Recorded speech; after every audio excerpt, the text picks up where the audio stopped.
to Studium to Studio with your local lay Dominicans. We'll be discussing some of the gems we've discovered in our studium, where we share the fruits of our contemplation and the joy of the gospel message.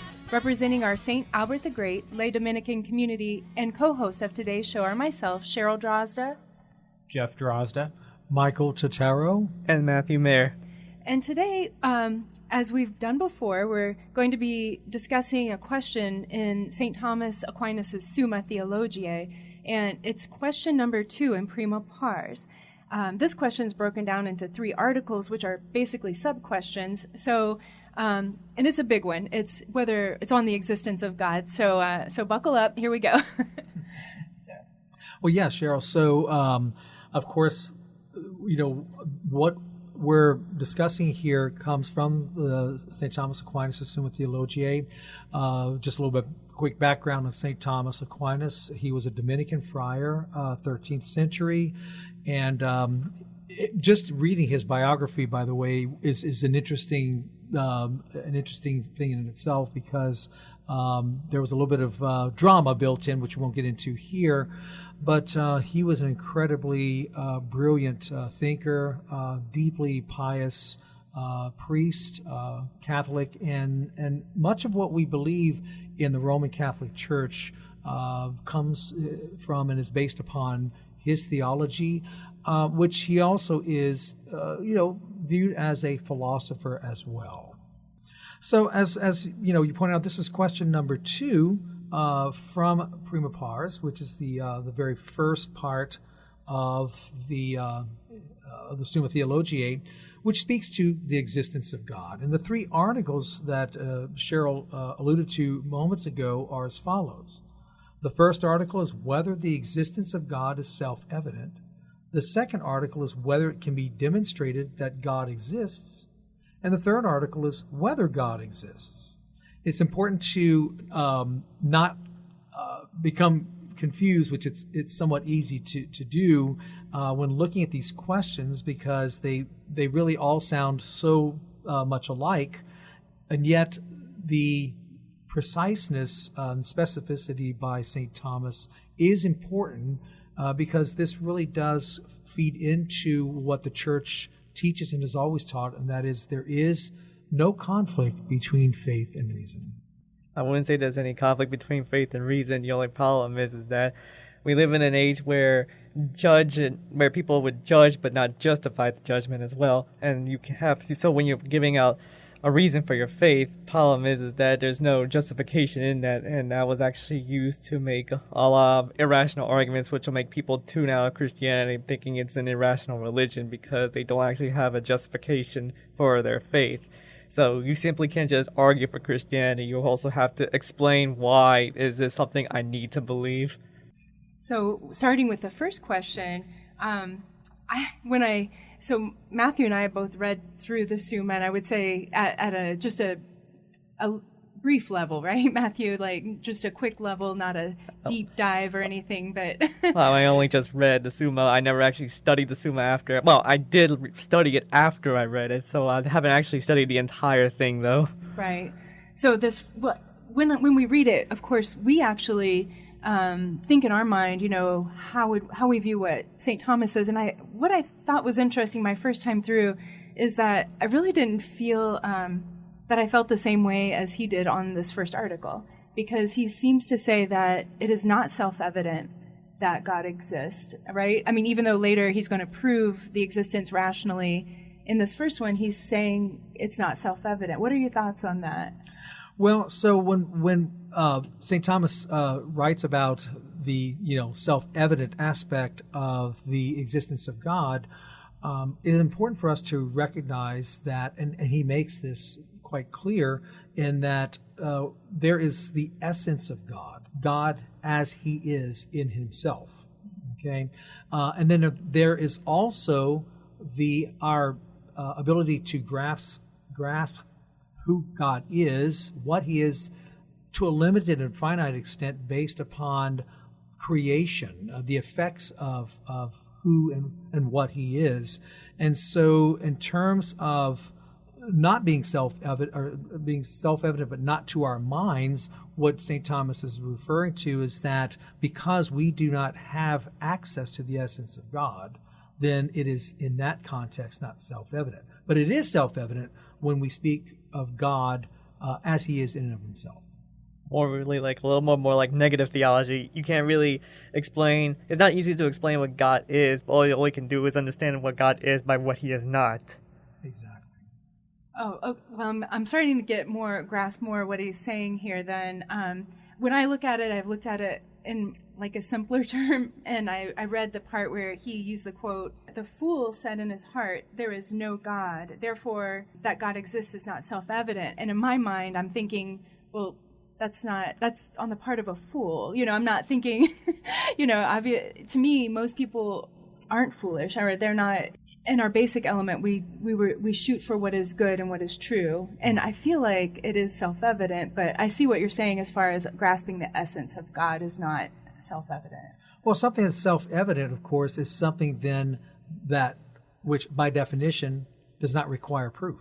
So because the existence of God is not self-evident as per the human mind, then that is sort of the justification and the rationalization for the necessity for proof of some sort.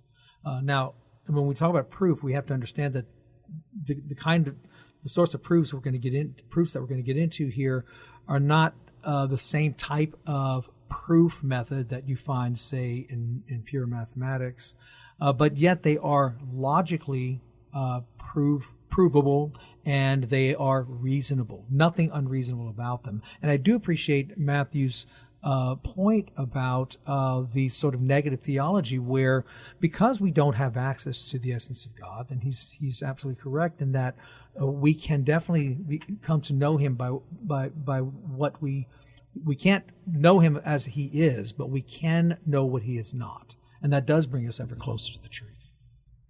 So let's step into Article 2, whether it can be demonstrated that God exists. Do you have any thoughts on that right off? I would say there is ways you can demonstrate that there has to exist God, but I mean, you can't actually you can't scientifically prove that God himself exists. Because it's more science focuses on more empirical stuff, but it's usually through logic on how is this going to prove God's existence. It's going to be more on like this isn't possible unless this was possible. We can't scientifically prove that, but at the same time, it's not something that can't be.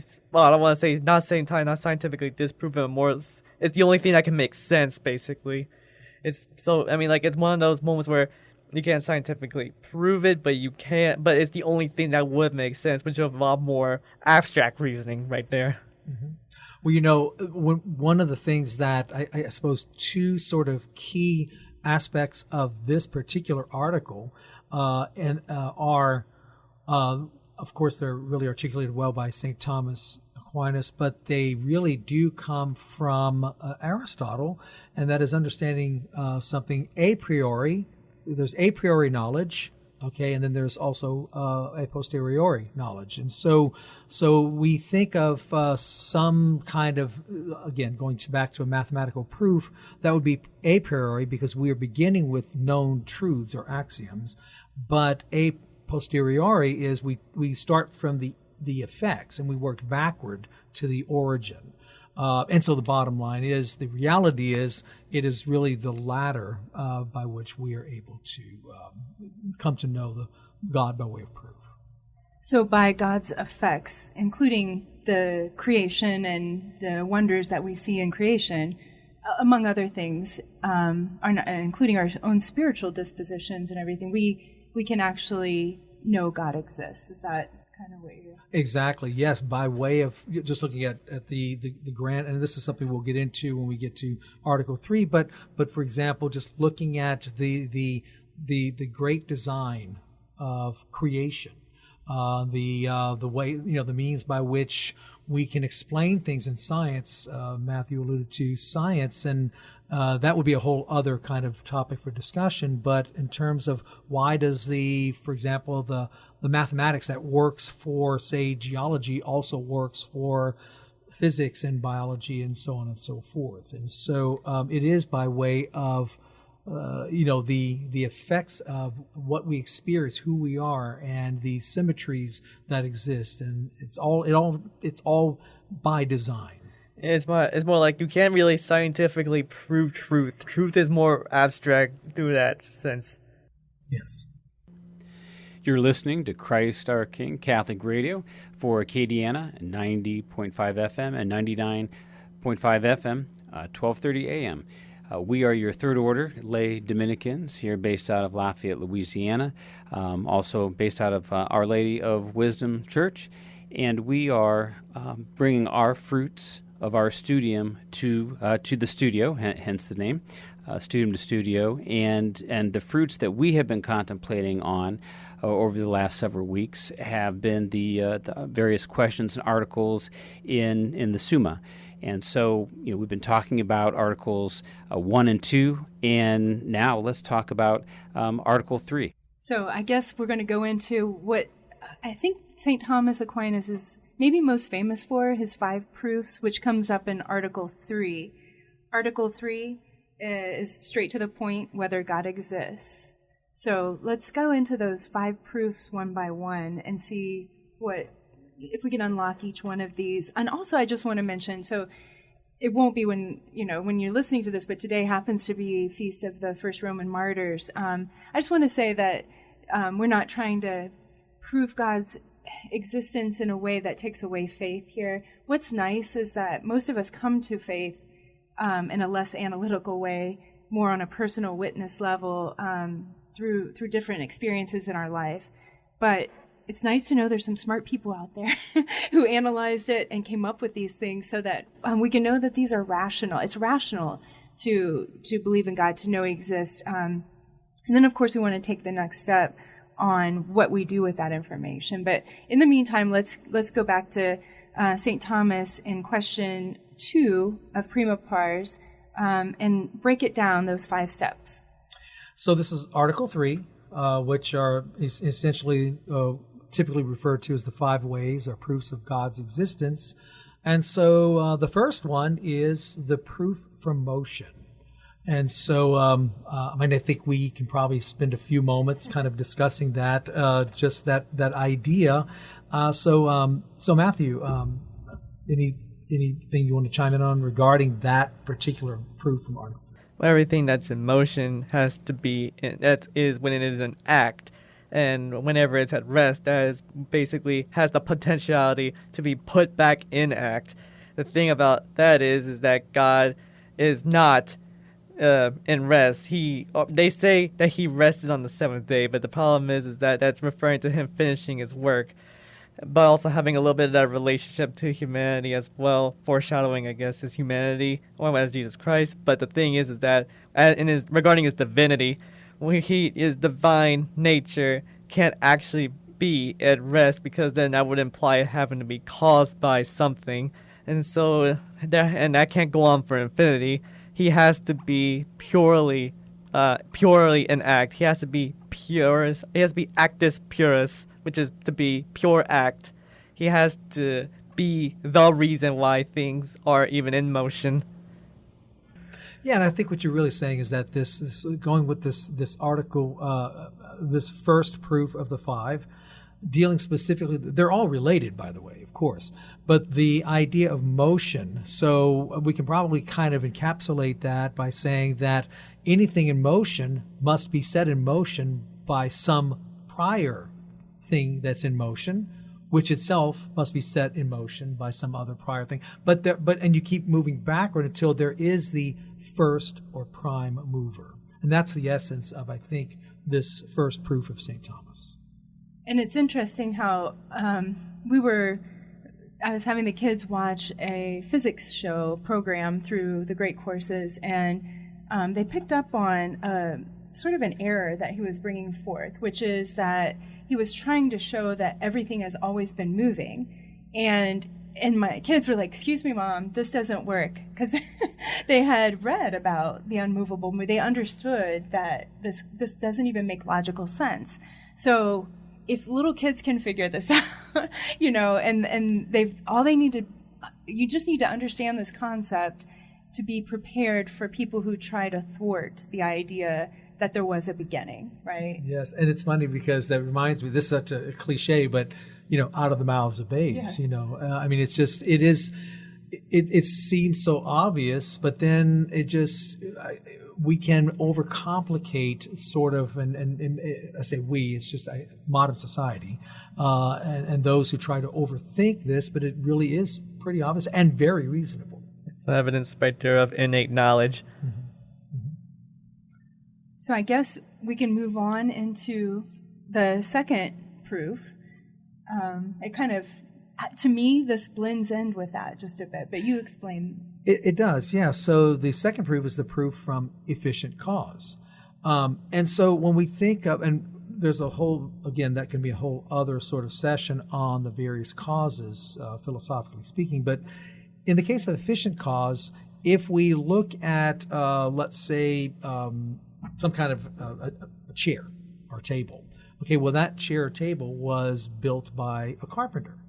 The carpenter is the efficient cause. The builder of the table or chair is the efficient cause of the table or chair. The carpenter, okay, comes from his or her parents. Okay, so they are the efficient cause of the carpenter, and so on and so forth, until finally you reach God, who is the first maker. So each of those along the way are makers. Right. They are efficient causes. But again, similar to the proof according to motion, there is the first maker who is God. I would say in that case, it still lines up with the whole idea of making sure you understand the cosmological argument, right? You can't reach on for infinity because, again, it needs to have a completion.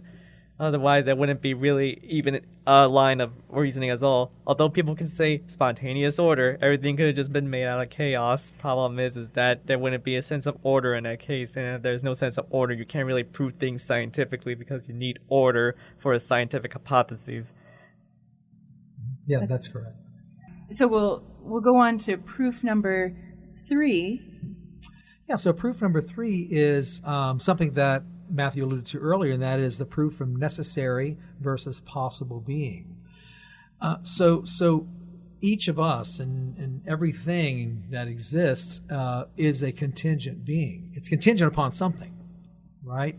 And while this is actually quite profound, it does, as Cheryl just mentioned moments ago, these are all interconnected. They are all intertwined. And so we are, as contingent beings, okay, and there are contingent things, we are possible beings, okay? So our existence is not necessary. So we are possible or contingent beings. However, God is the only necessary being. So God's existence is necessary. It is not possible. It is. God is. And so nothing cannot come from nothing, right? So everything must come from something.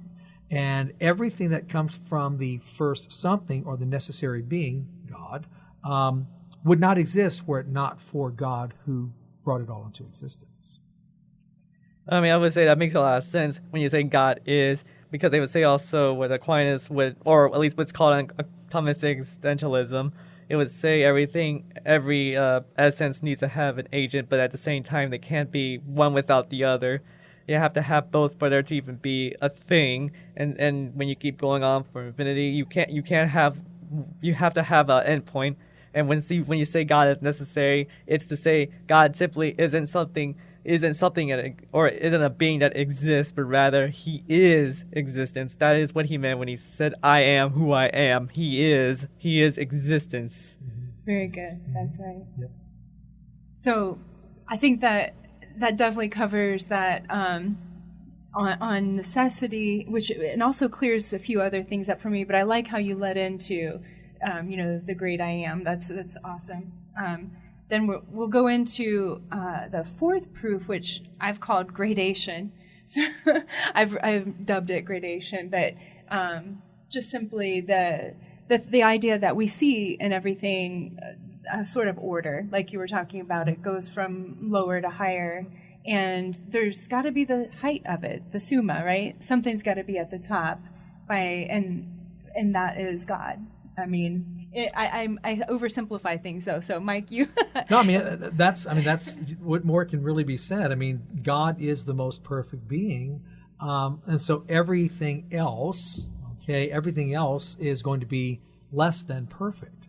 Okay, and there are, as you said, so the use of the term gradation absolutely makes perfect sense. There are, various. There are various like things that are more or less so.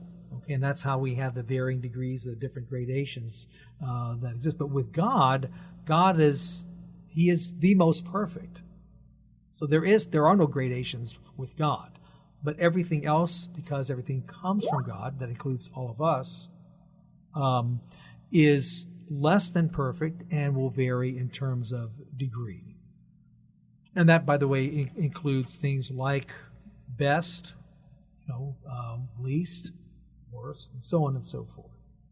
Reminds me a lot of what I've been reading from St. Ambrose's, I think St. Ambrose's Proslogion. He was saying nothing greater can be thought of, have to be God, but people will try to come up with the greatest thing. Problem is that no matter how great a thing is that it's going to have existence itself for it to even exist, whether in the mind or whether existing in the mind or at least as a universal or maybe at least as a concrete thing. The problem is that we talk about God is existence and nothing can actually be higher than existence itself. So that makes him literally the necessity. Oh, that's a good point. Especially, I'm going to open a can of worms here, right? When you said that, I thought of AI, things like that people are trying to elevate, but it's all still needs something to exist, right? It can't just... Yeah, of course.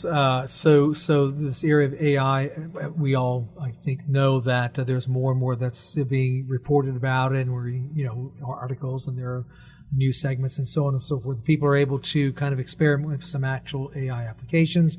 But I think it is important to remember that at the end of the day, AI is all about software that was developed by human beings, fallible human beings, that is operating on computer hardware that was designed and fabricated or created, implemented by fallible human beings. So where we have, we know who we are. I know that I am, and I know who I am, but no AI out there can make that claim. Good point. So we'll go to the final proof number 5 in St. Thomas's Article 3. You want to? Yeah, so that's the proof from design. And this is something that I think the three of us sort of spoke to in various ways early on in the segment. It is really just astonishing to, at least for me, when I hear someone say that, and that's something that Matthew made reference to moments ago. Well, all this order that exists, it came from chaos, but it just kind of pulled itself together, sort of on its own.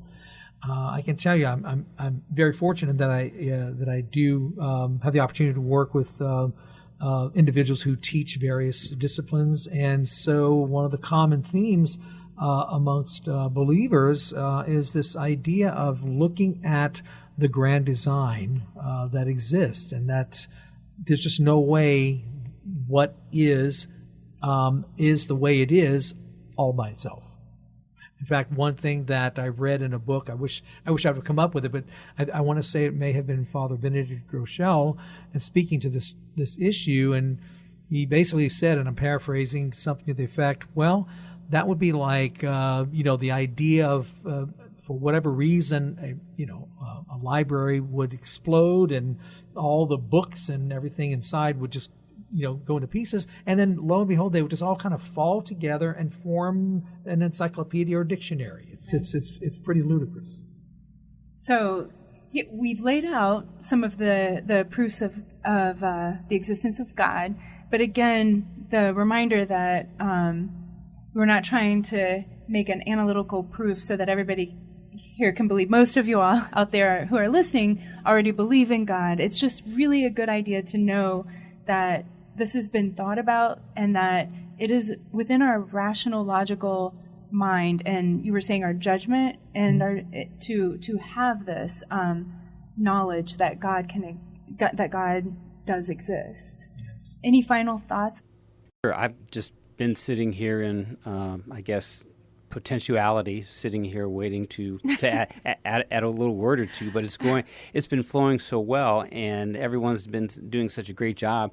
My only thought is that there is a documentary movie that's out there. It's been out there for, I don't know, probably about 15 years now, and it's Ben Stein. For those of you who know who Ben Stein, he produced this documentary movie called Expelled, and it is a very simple presentation, very compact and enjoyable presentation on intelligent design and how that there are anti-intelligent design forces that are out there trying to quash a lot of this discussion.